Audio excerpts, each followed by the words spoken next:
नमस्कार दोस्तों, stock market studies में फिर से एक बार आपको बहुत-बहुत स्वागत है। तो आज मैं फिर से आपके सामने कुछ इंपॉर्टेंट कंपनी का अपडेट लेके आया हूँ और आज का वीडियो बहुत इंटरेस्टिंग होने वाला है क्योंकि इस वीडियो के अंदर मैं जितने सारे कंपनीज के बारे में चर्चा करूंगा, वो सारे कंपनीज के ऊपर आपको फोकस होना चाहिए क्योंकि सारे कंपनीज ने अच्छा खासा टेक्निकली चार्ट पैटर्न सामने लेके आया है और अच्छा खासा टेक्निकली चार्ट पैटर्न के हिसाब से कंपनी ट्रेड कर रहा है।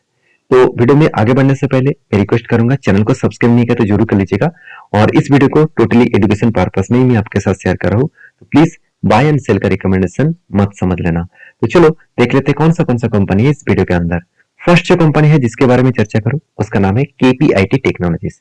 देखिए केपीआईटी टेक्नोलॉजी जो है वो देखा जाए तो एक ऐसे कंपनी है जो आईटी सेक्टर में जब करेक्शन हो रहा था, कंटिन्यूसली जब आईटी सेक्टर गिर रहे थे, तब भी इस कंपनी कंटिन्यूसली हाई करते जा रहा था। अभी सिचुएशन ऐसे क्या हुआ कि आईटी सेक्टर प्रेशर में होने के बाद भी केपीआईटी लगातार बढ़ते चले जा रहे थे। उसके पीछे एक ही रीजन है, कंपनी ऑटोमोबाइल इंडस्ट्रीज के साथ जुड़े हुए काम करते हैं। इसका मतलब क्या है, चलो एक बार मैं वेबसाइट ही आपको विजिट कर देता हूँ, तभी आपको क्लियर हो जाएगा। देखिए ऑटो सेगमेंट में जैसे डिजिटल जितने सारे गाड़ियां भी, मतलब जितने सारे इलेक्ट्रिक व्हीकल गाड़ियां बन रहा है, नया टेक्नोलॉजी के साथ गाड़ियां बन रहा है, तो उसी प्रोजेक्ट के ऊपर कंपनी काम कर रहा है। अगर मैं इसके डेटा दिखा दूं, देखिए ऑटोनोमस जो ड्राइविंग एंड एडीएएस है, मतलब ड्राइवर लेस जो ड्राइविंग कार्स है, उसके ऊपर वो जो टेक्नोलॉजीज है वो भी इस कंपनी काम कर रहा है उसके ऊपर। उसके साथ साथ इलेक्ट्रिक्स जो व्हीकल्स है, मतलब चार्जिंग जो मतलब पॉइंट्स है, पावर जो सिस्टम है, उसके ऊपर भी कंपनी काम कर रहा है। साथ ही साथ कनेक्टेड व्हीकल्स, इसका मतलब एक व्हीकल से दूसरे व्हीकल का जो डिस्टेंस है, जो सेंसर के माध्यम से आपको दिखाया जाता है कि आप कितने गाड़ी के नजदीक आ चुके हैं, तो वो भी इसी कंपनी की भी काम है। और साथ ही साथ गाड़ी के इंजन में कहाँ पे प्रॉब्लम है उसको डायग्नोस करना, वो भी इसी कंपनी का प्रोजेक्ट है। तो ऑटो सोर्स, उसके साथ साथ व्हीकल इंजीनियरिंग एंड डिजाइनिंग, ये सारे काम इसी कंपनी करते हैं। तो सोचिए, जो काम ऑटो इंडस्ट्रीज का ग्रोथ होने के कारण ही हुआ है। तो इस कंपनी का ग्रोथ इसीलिए हुआ क्योंकि ऑटो इंडस्ट्री 2000 मतलब कोविड के बाद 2020 के बाद ऑटो इंडस्ट्रीज आज टॉप लेवल में है। हर कोई ऑटो कंपनीज को देखेंगे तो टॉप लेवल में है। तो जो कंपनीज ऑटो इंडस्ट्रीज को प्रोडक्ट सप्लाई करते हैं और ऑटो इंडस्ट्रीज आज टॉप लेवल में है, क्या आईटी सेक्टर में वो कंपनी टॉप लेवल में नहीं जा सकते? बिल्कुल जा सकता है। उसी का ही कारण की वजह से आज कंपनी टॉप लेवल में है। तो मेरा कहने का मतलब है कि जेपी मॉर्गन ने एक बात कहा है कि कंपनी का बिजनेस एक देखा जाए तो एक सेक्टर के ऊपर है। जो सेक्टर का अगर स्लो डाउन हुआ तो इस कंपनी का भी हालत खराब हो जाएगा। और वही चीज पहले भी इसी तरीके से हुआ था। मैं एक बार आपको प्रूव करके दिखा देता हूँ, आप ध्यान से देखना। 2018 के डेटा मैं आपको दिखाऊंगा। 2018 के मैं अगर डेटा दिखा दूं तो केपीआईटी की जो मतलब पोजीशन था 2018 के बाद कंपनी लिस्टिंग हुआ, मगर 2019 से देखा है तो कंपनी के देखिए हालत क्या था, डाउन साइड में था। उसके बाद धीरे धीरे करके कंपनी आगे बढ़ा और फिलहाल के लिए जो सिचुएशन है आप उसको देखेंगे तो यहाँ पे एक पैटर्न स्केड हुआ था, कफ विथ हैमर पैटर्न, उसके बाद ब्रेकआउट भी हुआ और उसके बाद एक टारगेट भी अचीव हुआ। तो फाइनली मैंने आपको ये भी बताया कि कंपनी एक बॉक्स रेंज के ऊपर ट्रेड कर रहा है और जब भी कोई कंपनी इस तरीके से बॉक्स के ऊपर ट्रेड करे और बार बार वो ब्रेक करने के लिए कोशिश किया, उसके बाद फाइनली जब ब्रेकआउट होगा तो बड़ा सा धमाका मिलेगा। तो मैं आपको ये भी बता चुका हूँ कि जब ब्रेकआउट होकर ऊपर जा रहा है तो एंटी मत लीजिएगा, कभी ना कभी यहाँ पे रिट्रेसमेंट जरूर दिखेगा। इस लेवल में टच करके फिर से अगर ब्रेकआउट करे तो सोचिएगा बायर और भी कंफर्म कर चुके हैं कि वो और भी ऊपर लेके जाएंगे इसको, तब हम लोग एंटी लेने के लिए सोचेंगे क्योंकि उसी टाइम में अगर एंटी बने तो परफेक्ट एंटी बन सकता है। तो क्योंकि कंपनी का जो परफॉर्मेंस है वो भी शानदार देखने को मिला है। क्वार्टरली रिजल्ट देखेंगे तो कंपनी इस बार बहुत शानदार सेल्स को इंक्रीज किए, 745 करोड़ से बढ़ के हो चुके हैं 1199 करोड़ के आसपास और एक्सपेंस को भी कंपनी मिटा चुके हैं और उसके बाद कंपनी का जो नेट प्रॉफिट 84 करोड़ से बढ़ के हो चुके 141 करोड़ के आसपास। अलग लेवल का कंपनी का प्रॉफिटेबिलिटी देखने को मिला है। सब कुछ आपको बेस्ट तरीके से देखने को मिला है जिसके चलते कंपनी का नेट प्रॉफिट भी बढ़ा, उसके साथ साथ बाकी पैरामीटर्स भी अच्छा खासा यहाँ पे ग्रोथ हुआ। एज ए इन्वेस्टर, प्रोमोटर से लेकर एफआईडीएस पब्लिक, हर किसी के पास इन्वेस्टमेंट आपको अच्छा खासा देखने को मिलेगा। तो कहने का मतलब ये है कि कंपनी के ऊपर जिस तरीके से ग्रोथ हुआ, जिस तरीके से कंपनी के ऊपर आगे कंपनी बढ़ रहा है, मुझे लगता है एक अलग लेवल का परफॉर्मेंस यहाँ पे देखने को मिला है। अभी इसी चीज को देखते हुए मैं कंपनी के ऊपर एक ही बात कहूंगा कि कंपनी के ऊपर आगे चल के बहुत बड़ा जर्नी होने का चांसेस है। अभी ऑटो सेक्टर जितना ग्रोथ करेगा उतना ही ग्रोथ इस कंपनी का होगा। अगर ऑटो सेक्टर में स्लो डाउन आए तो इस कंपनी के ऊपर भी करेक्शन आएगा। तो इसलिए जेपी मॉर्गन ने यही कहा कि इस कंपनी एक सेक्टर के ऊपर डिपेंडेंट है, जिसके ऊपर थोड़ा सा प्रेशराइज बनता हुआ देखने को मिल सकता है। अगर ऑटो सेक्टर गिरेगा तो ये भी गिरेगा। इस बात को आपको याद रखना है। बाकी आपकी क्या राय है इस कंपनी के ऊपर, जरूर मुझे कमेंट्स करके बताना। नेक्स्ट जो कंपनी है जिसका नाम है जियो फाइनेंशियल सर्विसेज, मुझे बहुत सारे कमेंट्स आया कि सर जियो फाइनेंस कंपनी तो लगातार लगातार गिरते जा रहे हैं, तो क्या करूं सर, क्या इस कंपनी के ऊपर शेयर बाई करूं, क्या बेच दूं? देखिए, बाई करना सेल करना वो आपके हाथ में होना चाहिए, क्योंकि पैसा आपका है, डिसीजन भी आपको लेना पड़ेगा। मेरा काम है इसके ऊपर आपको जो मतलब सिचुएशन चल रहा है इस कंपनी के ऊपर, फ्यूचर का जो विजन है, किस तरीके से कंपनी का ग्रोथ हो सकते हैं, वो सारी चीज मैं आपको दिखा सकता हूँ। वो मेरे हाथ में है। बाय सेल करना आपके हाथ में होना चाहिए, क्योंकि ट्रेडिंग करना, इन्वेस्टमेंट करना हर कोई अलग अलग चीज है। आप किस तरीके से इस कंपनी को सोच रहे हैं, उस बेसिस में काम करना। अगर आप सोच रहे हैं कि मैं लॉन्ग टर्म के लिए इस कंपनी के ऊपर होल्ड करूंगा, तो ये बात आपको तो बोलना ही नहीं चाहिए कि अभी मैं बाय करूं सेल करूं। अगर आप ट्रेडर है तो किस बेसिस में ट्रेड लिया, उस किस कारण के वजह से, किस टेक्निकली के बेसिस में ट्रेड लिया, उसके ऊपर फॉलो करके काम करिए। देखिए, मैं इस कंपनी के ऊपर बुलिश इसीलिए हूं क्योंकि कंपनी का अभी तक बिजनेस स्टार्ट ही नहीं हुआ। बिजनेस स्टार्ट ही नहीं हुआ, उससे पहले देखिए कंपनी अलग लेवल का प्रॉफिटेबिलिटी दिखाना स्टार्ट कर चुकी है।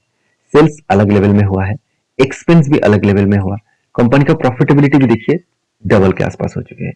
तो कहने का मतलब है कंपनी का नेट प्रॉफिट भी लगातार बढ़ते चले गए, कंपनी के एक्सपेंस भी कंपनी कंट्रोल में रखे, और उस हिसाब से प्रॉफिटेबिलिटी भी अलग लेवल का यहाँ पे ग्रोथ हुआ। तो एक चीज आप याद रखिएगा, जब किसी कंपनी के ऊपर कुछ इस तरीके से सिचुएशन क्रिएट होता है कि कंपनी का नेट प्रॉफिट बहुत शानदार हुआ, उस नेट प्रॉफिट के हिसाब से अच्छा खासा यहाँ पे कंपनी का ग्रोथ भी हुआ है, तो सोचिएगा कंपनी का अपकमिंग टाइम्स में अच्छा खासा ग्रोथ होने का चांसेस इसीलिए है क्योंकि अभी तक बिजनेस स्टार्ट नहीं हुआ, इसलिए पी रेशियो भी इतना बड़ा दिख रहा है। जब बिजनेस स्टार्ट होगा तो बिजनेस का आरओसी, आरओई, प्रॉफिट लॉस सब कुछ आपको दिखेगा, तब कंपनी का ग्रोथ आपको देखने को मिलेगा कि एक्चुअली कंपनी कहां से कहां तक जा सकते हैं। और आप सभी जानते हैं रिलायंस के ही कंपनी है रिलायंस जियो, और जियो फाइनेंस, जो उनके मतलब बेटे ने इसको अपॉइंट कर रहा है। तो सोचिए इस कंपनी का ग्रोथ होने का चांसेस कितना बड़ा है, क्योंकि इंडिया के सबसे बड़े कंपनीज के एक सब्सिडरीज कंपनी है।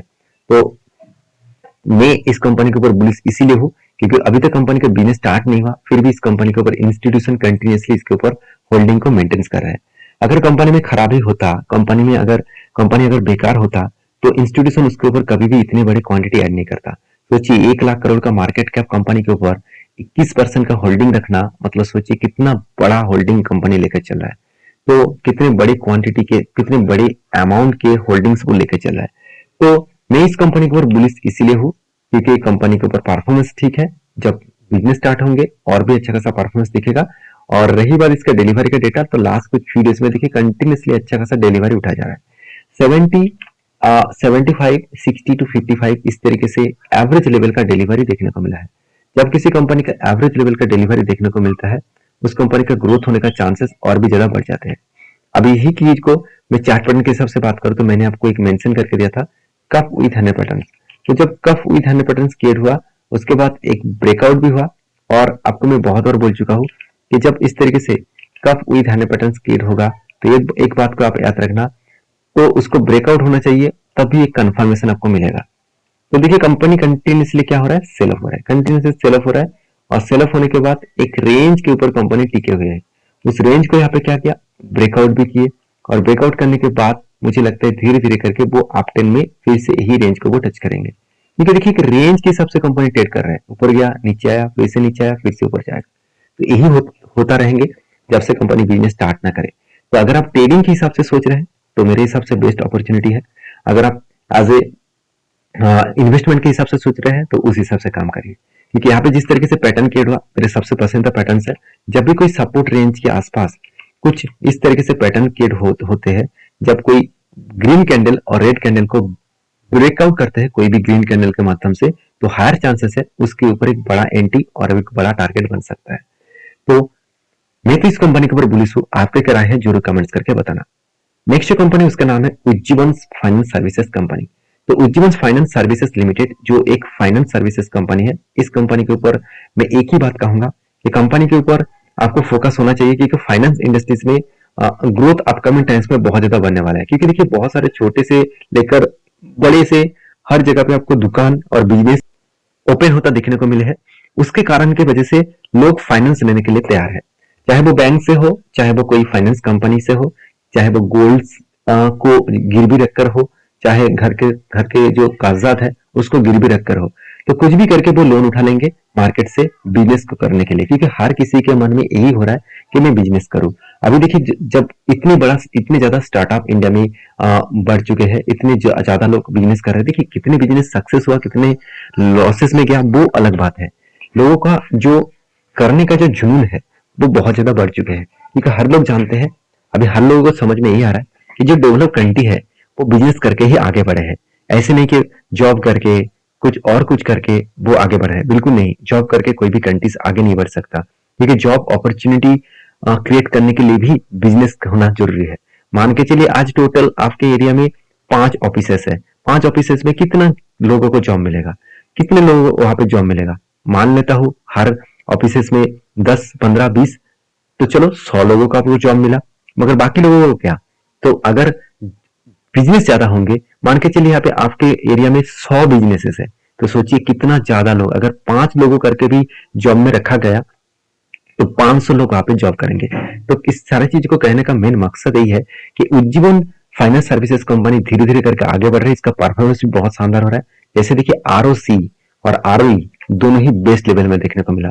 जिस फाइनेंस कंपनी का आरओई सबसे ज्यादा है, तो सोचिएगा वो अलग लेवल में बेस्ट तरीके से काम कर रहा है। और पीरियड भी देखिए कितने सस्ते में है, और इनकम भी हो रहा है, कर्जा भी बढ़ रहा है, इसका मतलब कंपनी का बिजनेस भी बढ़ रहा है।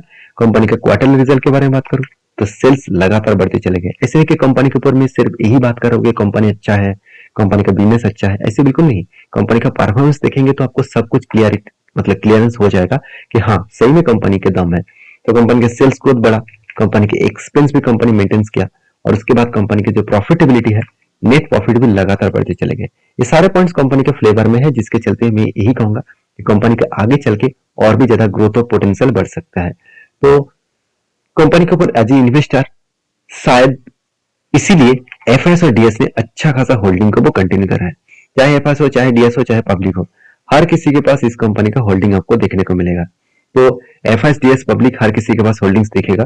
तो आप इस कंपनी के ऊपर क्या सोच रखे हैं मुझे जरूर कमेंट्स करना। और लास्ट कुछ वीडियोस का इसका डेटा और टेक्निकली चार्ट पैटर्न्स के बारे में बात करूं, तब देखिए ये तो शानदार तरीके से कप विथ 100% बना था, और कंपनी अच्छा खासा करीबन 70% के आसपास टारगेट इजीली वो टारगेट दिया, कभी भी पीछे मुड़ के नहीं देखा, कंटिन्यूसली बाइंग करते करते वो टारगेट को अचीव किया। अभी मुझे बहुत सारे दोस्त ये भी कमेंट्स किया कि सर फिलहाल के लिए कोई नया एंट्री लेवल हो सकता है। देखिए मैं यहाँ पे नया एंट्री लेवल लेने के लिए तैयार नहीं हूँ, क्योंकि कोई भी अगर पैटर्न्स ना बने और वहां पे अगर एंट्री ले लूँ तो थोड़ा सा रिक्सी जोन बन जाएगा, क्योंकि उसका हायर लेवल में कहाँ तक जा सकते हैं उसका कोई गारंटी नहीं है। तो प्लीज इस तरीके से कंपनी के ऊपर काम करने से पहले ये सारे चीजों को फॉलोअप करिए, उसके बाद काम करिए। तो नेक्स्ट जो कंपनी है जिसके बारे में चर्चा करूं उसका नाम है प्रोक्टर एंड गैम्बल। जो कंपनी है, जो एक एफएमसीजी कंपनी है, इस कंपनी के ऊपर एक बहुत बड़ा अपडेट आया। इसका 10 रुपए के फेस वैल्यू के हिसाब से कंपनी अपडेट दिया कि कंपनी डिविडेंड देने वाला है 105, मतलब 1050% के आसपास डिविडेंड कंपनी यहाँ पे अनाउंसमेंट कर चुके हैं। और वो भी 105 रुपए का डिविडेंड कब मिलेगा? 17 तारीख को, नवंबर 17 में आपको डिविडेंड मिलेगा। अगर आप डिविडेंड के शौकीन है तो इस कंपनी के ऊपर स्टडी करिए, उसके बाद डिविडेंड पाने के लिए जरूर कुछ डिसीजन लीजिए। तो वीडियो में अगर जानकारी अच्छा मिले तो प्लीज लाइक करना, दोस्तों के साथ भी शेयर करना, और चैनल को सब्सक्राइब भी करना। मिलते नेक्स्ट वीडियो में, तब तक के लिए अच्छे से रहिए, अपनी ख्याल रखिए। धन्यवाद।